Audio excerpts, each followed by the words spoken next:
Alright, so here we are back again, just about to head down to dungeon level 3. I'm just taking a quick tour around to make sure I didn't forget anything. Nope.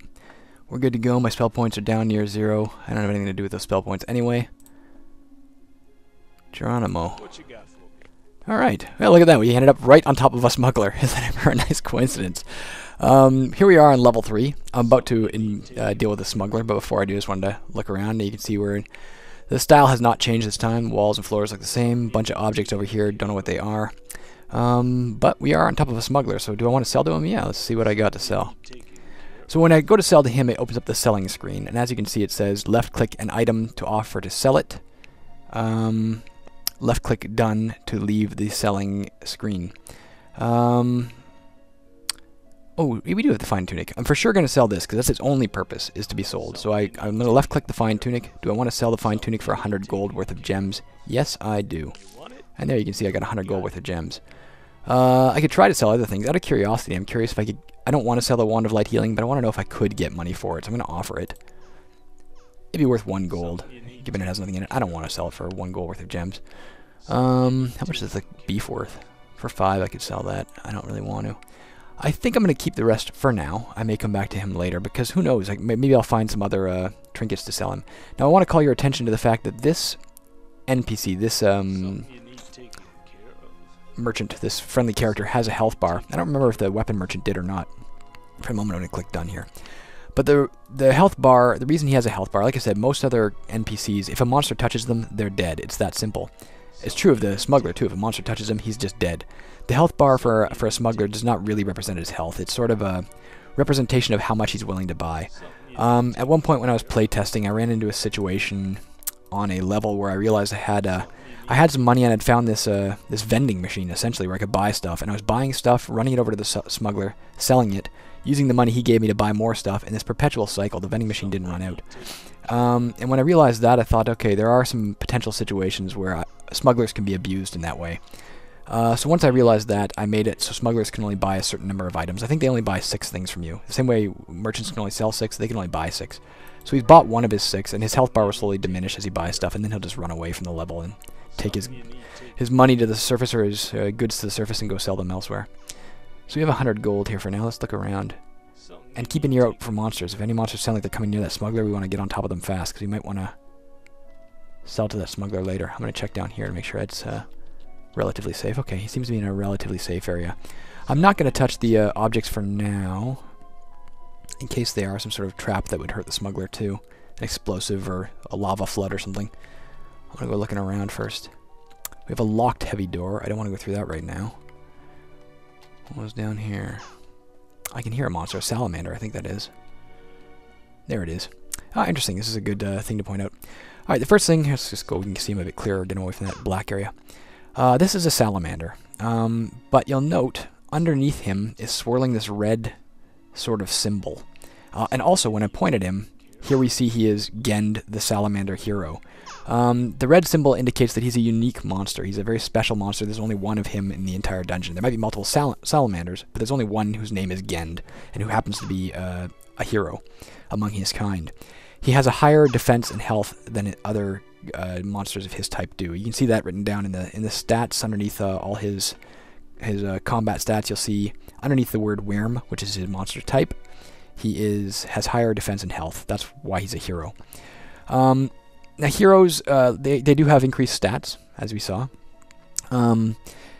They also drop items when they're killed. Because he's a hero, if I kill him, I know he's carrying 2 things. I don't know what he's carrying, but even though he's a salamander, he does have 2 objects he'll drop as soon as I kill him.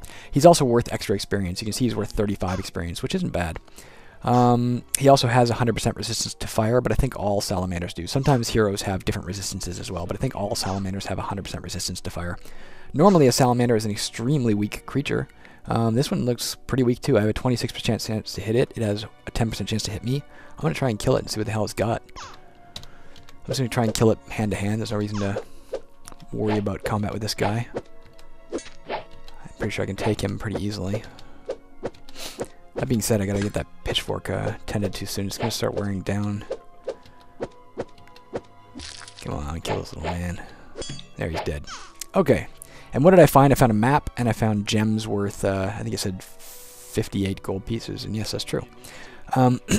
Again, remember, because of my gem cutting skill, whatever I would have found 29 gold pieces worth of gems, but because of my gem cutting skill being advanced, I found 58 worth. The map that I found, as you can see, did nothing. Nothing whatsoever, and the reason, again, because my cartography skill is untrained. I'd have to train that to at least basic, and then it would at least outline the map for me when I found, it would outline the level for me when I found a map. I want to find a place to get rid of these gems. I keep looking around. Sometimes it can be worth carrying around gems and gold, even if you found the temple, just in case there's a merchant somewhere you don't know about. Yeah, I'm going to risk stepping on this. And it is a booby trap. But I disarmed it. I've disarmed a poison needle trap. Why was I able to disarm it when I do not have disarming skill? Well, remember, I'm wearing my feathered hat of trap spotting. So the magical hat warned me about the trap, and I was able to avoid it. Only a 25% chance of that. Here's another energon. Nice weak little creature. Let's kill it off quick. It's not worth much experience, but it's better than nothing. Oh, for goodness sake. Come on, die already. There's dead. Alright. I am gonna... well... I'm not gonna dump my experience yet, because of that same thing I told you about earlier, where I could meet a monster and kill it, and even if it hurts me a lot, in the process of killing it, if I get enough experience to go up a level, I'm gonna get all my health back, so it's worth, I think it's worth walking around and just killing monsters for a bit.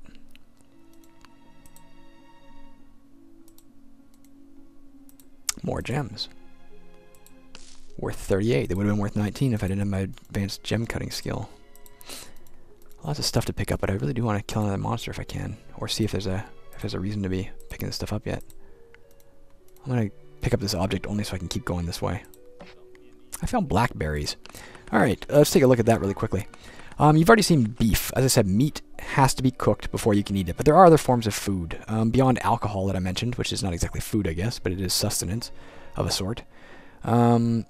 You can find fruits and vegetables. The difference between fruits and vegetables versus meat is you don't have to cook fruits and vegetables. They're just edible as is. Usually their effects are a lot weaker than meat would be, but you don't have to worry about them. In this case, blackberries, I can eat the blackberries once by left-clicking it. It'll restore 1 health point and 5 to 30 spell points, so not a very powerful item to be carrying. But what the hell, I can carry it for now. And here's another monster. A giant bat. Again, quite a weak monster, as most monsters will be. We're only in the 3rd dungeon level. But you can see it's flying. It can't go through doors. It is an animal, and if you remember, animals are the one race that currently hates me. And that's reflected as well. If you look in the bottom right corner of the screen, you'll see a little miserable face. That just indicates the monster hates me. It gets plus 20 to hit. If it wasn't for that, the fact that it hates me, it would only have a 10% chance to hit me. I'm going to actually switch out my hat really quick. Might as well put on my hide helm. Now instead of having a 28% chance to hit, it only has a 24% chance. Slightly better. There, it's dead. And we'll go back to my feathered hat of trap spotting. And we'll keep walking. I don't know if I finished talking about the bat. Let me go over here where I can get a little peace and quiet for a second to tell you. The bat also had an ability where it could cause a disease called fragilitis. I think there was only I think it said there was a 5% chance. I might have said there was a 10% chance. I didn't really notice. But every time it hits, there's a chance it can cause that disease. Fragilitis is a disease that as long as you have it, your strength acts as if it was 1/2 its normal level. So the same way as when we were dizzy and our dexterity got halved, our strength would be halved in this case. Except for it would be a permanent effect until we could get rid of that disease, fragilitis. As it turns out, we didn't catch the disease anyway, so... Here's a thug. This is a standard person-type monster worth 60 experience. Again, it has a little bit better odds to hit me than I have to hit it. I'm going to switch back to my hide helm. But it's worth fighting right now because, of course, as soon as I kill it, my experience will put me over the top, and I'll get all my health back anyway, so I don't really care if it hurts me. I should probably even not equip my... I mean, I'm gonna... What the hell? I'll unequip my pitchfork, I'll unequip my hide helm, because I have so much leeway for getting hurt here. Why risk damaging the items? I don't care if it pounds on me for a while. I'll regret doing that if my stats get too low. Okay, no, I didn't. So I got 60 experience points out of killing him, and boom, I'm up again. Level up, gain 2 more health, so now we're at 34. Our health gets restored. Like I said, 34. Gain 10 more attribute points, and gain another skill point. First thing I'm going to do is re-equip that stuff so I don't forget. Hide helm, no, feathered head of trap spotting, pitchfork, which is now at 64% condition. Now I have 10 attribute points, and the question now it's valid. Where do I want to spend those? I could keep going in health. That would let me keep getting my general skills up eventually. And that might let me get, say, my traveling all the way up to the top and let me carry more items. But given I've found a few spells, this Hypnotic Trance spell and even this Create Object spell, I think actually I'm going to concentrate on intelligence at least till I get to level 60. Then I'm going to go back and start concentrating on the other stuff, including health. That's my plan for the moment. That plan could very well change. But for the moment, I'm going to go to intelligence 50. And as you can see, my spell points climbed right along with it. I now have 50 spell points to spend. Where am I going to put those that skill point, though?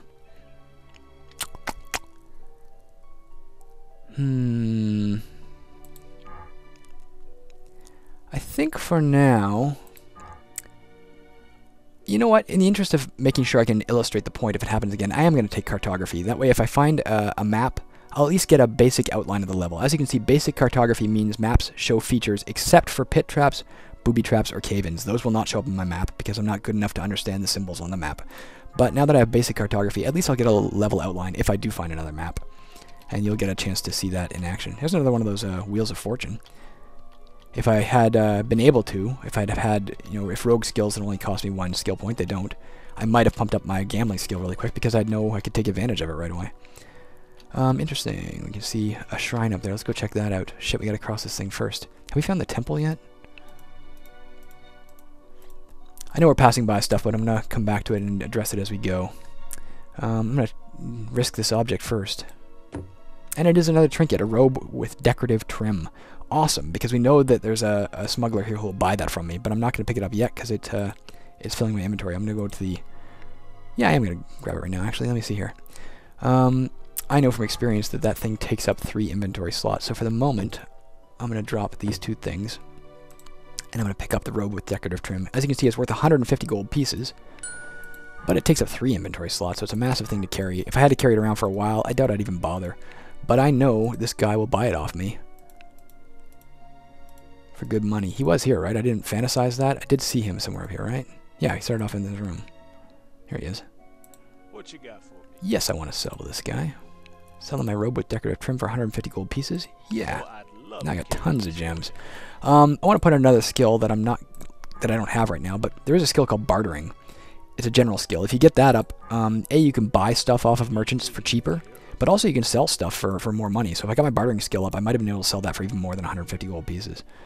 We're still looking for a temple to deposit this stuff and probably go up a level. Actually, I will go up a level. As soon as I get to a temple, I'll go up a level. And grab up these items. That is a shrine. A Lastavian shrine. There are all kinds of gods. I don't know how many. There are like 40-ish gods in the Pantheon currently in the game. The game takes place in a world called Melanthus, incidentally, which I created like when I was 17 for Dungeons & Dragons, and I still have the old map, so I still tend to use it for other games that I design. Lastaviarch, this square gives you the option of invoking Lastaviarch, God of the Calling. If you do, there's a 90% chance your combat experience will be doubled for 30 turns, but a 10% chance your experience is lowered to 0 instead. We're definitely not going to do that for the moment, because there's nothing around to fight, and the effect would only last for 30 turns, even if it was successful. The 10% chance my experience is lowered to 0 implies that I offend Lastaviarch, the god Lastaviarch, and he curses me. There is a skill, a general skill, called Piety. We've talked about it earlier. At the expert level, it actually halves the chances of negative effects happening when you pray at altars or shrines. This is one of many types of shrines. Altars are like a shrine, but they apply to all the gods at once. And they basically heal you. Where the hell is that temple? We probably passed it and I've forgotten. Oh, it's way the hell up here. Alright, I'm going to go deposit my gold. There's nothing to sell to on this level. Boom. My 346 gems are gone, translated into 346 experience, which bumped me up another character level. We've leveled up again. And as I said, I'm going to go with intelligence for the moment. Now I'm at level 60 intelligence. That lets me take up to advanced level mage skills. So I could actually advance any one of these. If I advance my spell use, I'd actually have access to that hypnotic trance spell. But I'm not going to do that for now. I think the one I really want to concentrate on for the moment is thaumaturgy. As I mentioned earlier, thaumaturgy affects how many spell points you gain. So by raising my thaumaturgy, it has an effect on my spell points will actually go up quite a bit. So I'm going to go to advanced thaumaturgy. And if we look, I now have the capability of having 120 spell points. Considering we only have 40 spell points when we enter this level, that's quite a jump. We can still only cast low power spells, but I could cast this 6 times now, or this 6 times now, without running out. At least once I go to a new level and get this back up. Your spell points do not immediately jump up when you raise your thaumaturgy skill. Your maximum spell points do. Alright, let's, again, I know for sure there's no booby traps on gold. That just doesn't happen. So what I'm going to do next is just start grabbing gold and depositing it in the temple, or maybe gambling it. I want you to see me win once, so I'm going to go gamble this gold. And as soon as I win once, I'm not going to gamble anymore. I'm not a gambling man. There, I won. Now I got the 21 gold I gambled, plus 21 gems in payout. I'm done gambling, sorry. But you can see, if you had a gambling skill that gave you really good odds of winning and much more money, you can get a crap load of money from those Wheels of Fortune. If you win 3 or 4 times in a row, you could have thousands of gold. But of course, every time you gamble, that's why it forces you to gamble everything you own. Otherwise, you could easily manipulate the system and just win ridiculously. But I'm done gambling for now. I'm happy with that win. Some of the booby traps you could spring, for instance, one of them might be a slide trap. A slide trap would knock you down to the next level. I don't want to risk that happening before I've picked up all the gold, and like I said, since I know gold is not trapped, it never is, I'm just going to pick it all up, and when all the gold is gone, I'm going to start worrying about those objects laying around. I'm never going to bother with that shrine, because I've killed everything on the level, and there's no point in risking Lestaviarch's anger when I can't use his blessing if I get it. Now, there's an awful lot of objects here, and I'd be willing to bet dollars to donuts that some of them are going to be booby traps. But you never know. Still have my trap spotting hat on. Let's start picking stuff up. I'm most interested in books right now, because I'd love to find some more spells, and I would love to find some tomes that would let me increase my skills. So I'm going to concentrate on the paper first. And then Venom spell book. Let's check that out. Definitely I'm going to learn it. I'm going to learn every spell I can get my hands on, because this guy's going to be a spellcaster. That's a medium power spell, I know already. It costs 40 spell points to cast. I need 40 intelligence to cast it, which I could do, but I can't cast it yet because I don't have advanced spell use, and this is a mid-power spell. But if I did it, there'd be a 50% chance that the monster I'm fighting would become poisoned. Actually, it's not even true. That's a different spell. It's a 50% chance that any monster I hit for the next 60 turns will become poisoned. So basically, it covers my weapon in poison. And then when I'm killing monsters, they can get poisoned. And the same as me. Every 10 turns, then they would lose 5% of their max health from their health, with a minimum of 1 damage. And they have a chance as well of shedding the poison over time. But if you can get that on there, it's a good way to kill monsters. You know, you can hit them once, and then you can run like hell and hope to God the poisoning finishes them off. I'm gonna go to this paper next. A water walking spellbook. Another spellbook. Great. Water walking. This spell allows you to enter water, rapids, and whirlpool squares as if they were empty space for 30 turns. We know it. But now you'll note we have 4 low power spells, 2 mid power, and 1 high power, which means until we get our memory skill up, so that's probably the next skill I'll learn, we cannot learn any more spells. We can pick up spell books still, like this one, although we don't need this one. This one's Cure Poison, and we already know Cure Poison. But we wouldn't be able to learn it. We'd just be able to carry it around. Before I go and get rid of this spell book and a water walking spell book, what I'm going to do is drop my Cure Poison spell book here too, because these are both spells I already know. And if I can't find anything more valuable before I leave the level, I'll run up and sell those to that smuggler. For now, though, I'm going to check these things in case they happen to be trinkets of great value. Unknown potion, meh. A cleaver of hewing, that's interesting. Let's take a look at that. We can't pick it up yet, but let's look at it on the ground. Cleaver of Hewing is a light axe requiring 20 strength. It has a -12 to hit, does 1 to 9 damage. It's in pretty good shape, and it adds 25% to your bonus strength damage. So as long as I was using this, my strength, instead of acting like it was 30, would act like it was 37, 38, something like that. My math is not my strongest point. I think it's 7. I think it would round down. 37. I'm not going to pick that up yet, but I may again go sell that shortly. I'm going to drop a few other items just so I can pick up stuff easier. What's this? A miraculous cloth cap. Another damned helmet. What is this miraculous cloth cap about? It has a base defense of 4 versus the hide helm, which had 6, and the trap spotting hat that had 2. But there's a 5% chance every time that I get hit that instead of losing the health and the damage that the monster's caused, I actually gain that, as it actually helps me to be hit.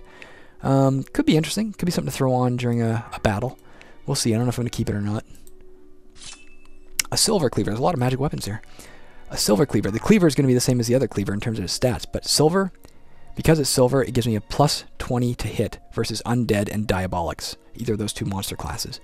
It's in really, really crappy condition, though, so for sure for the moment I'm going to drop it. Unknown Potion. Don't really need it. Potions can be... There are potions out there like Potion of Longevity, which will actually raise your maximum health forever. There's all kinds of potions that'll have permanent effects. But they're really rare, so it's not necessarily worth the risk. A tiny health potion I'm going to keep, because being able to raise my health at some point can be really valuable. What else we got here? Unknown Potion, don't care. A Wand of Ward Inscription. Let me just point at it. It's another wand. Has 3 charges currently. Every time I use it, provided it actually activates, it would create a ward on the ground, like the one we saw before, that little circle that monsters can't cross. So I could run, if there was a monster chasing me here, I could run here, use a ward and in the hallway, and it wouldn't be able to get through to me. But for now, it's not, I don't think it's worth it to me. I'm going to drop some stuff so I can pick up some things.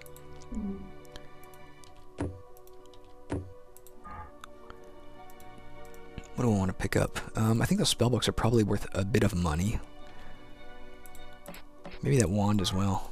Wand of Ward Inscription. I can't carry anymore right now. Where'd that guy go? Come here, buddy. I'm gonna sell you these spellbooks. What do you give me for this? 10 gold. Yeah, what the hell? I don't feel like figuring out what everything is worth. 15 gold, sure. How about that wand? What was that worth? And for that matter, that silver cleaver. Although it does take into account, when you're selling stuff to merchants, it does take into account their condition. Let me sell this thing and I'll give you an example. Come back here. Yes. Selling the wand. It's worth 4 frickin' gold. I'm not going to do that right now. With wands and staves, it does take into account what the how many charges it has. But let's go get that silver cleaver. Was it here? Yep. And let's find that cleaver of hewing to give you an example. Both of them are the same weapon with one enchantment on them, so they should be worth the same amount of money. But because one is in really good shape and one's in really bad shape, you can see when I offer the silver cleaver, he's going to give me 11 gold for it. Versus the cleaver of hewing, he would give me 19. I'm going to keep that cleaver of hewing for myself, I think, because it's in good condition. And like I said, I need light weapons. I need to have at least one spare in case my pitchfork is broken. So I'm going to keep that for now. I am going to sell the silver cleaver though. And there, he's gone. You can hear him run away. That's it. I'm not selling anything else. So the question is, what do I want to put back in my inventory before I leave? I don't need to heal myself. There's no real spells I can cast now that would really help me. Before I go down to the next level, if I remember, I will actually cast Water Walking once, just in case I happen to need it on the other side. Okay, before I almost instinctively did it, but I'll tell you what this is. An idol. Idols are statues to gods that have gemstone eyes. You can try and pry the eyes out of the idol and get gems, but sometimes they're booby-trapped. That's sort of like a curse from the gods. And sometimes the idol itself will come to life as a stone golem, which is a pretty powerful golem-type monster. But I'm leaving the level anyway, so I don't care. That's why I left it for last. I don't care if it comes to life. Really, it'll hit me a bit. It did come to life. I got 60 gems out of it. But now here's a stone golem. And as you can see, it's got pretty fearsome stats. I can't hit it without spells. I might be able to theoretically kill it off if I get my spells all back. Maybe I'll try this in a minute. Maybe I even will try to kill it. But before I do that, I want to point out some stuff. The first thing is, look at its resistances. You see the 100% resistance to toxin. We've talked about that before. But beside that, you see a negative 50% resistance to acid.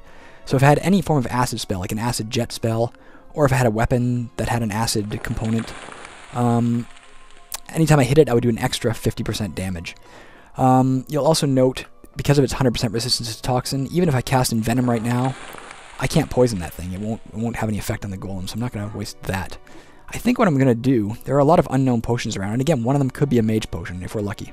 So I'm going to cast off all my flaming darts at it, get it as hurt as I can, then start swigging all the potions I can find, and see if I can finish this thing off and get some experience for it. Did 6 damage, it hit me for 8. Ouch. This thing's going to do some damage. Am I sure this is a good plan? Does 1 to 9 damage. And hits me every frickin' time. You know what? That's not even worth the that's not worth the risk, I don't think. It would take me a long while to get him down. I'm not gonna stand there and do that. That was stupid. Instead, I'm gonna run up here. Heal myself a bit. I'm not gonna cast Water Walking as I had promised, probably. because I'd rather heal myself. But if I didn't need healing, this would be a good time to cast Water Walking, because I would have, in theory, if I hadn't cast those healing spells, extra spell points and nothing to do with them. And Water Walking, as you'll see, lasts for it lasts for 30 turns, sorry. 30 turns I could walk on water. So if I came down the stairs, and there happened to be a river right there, or if I was surrounded by, if I was standing on an island in the middle of a lake, I'd be damn grateful I could walk on water. And I wouldn't have to spend spell points down there to do it. Do I have any inventory slots left open? Yes, I have one. I'm going to grab one more thing, and then I'm going to get the hell off this level. Oh, my Wand of Light Healing back. That was useful. Even though it's empty. Or uncharged. I'm going to head down a level, and I think we're going to keep going and do 2 levels in one with this this playthrough. Where the hell are we? Craziness. You know what? No, I'm gonna save it right here because there's a lot to talk about, and then we'll come back in a moment for our next run through.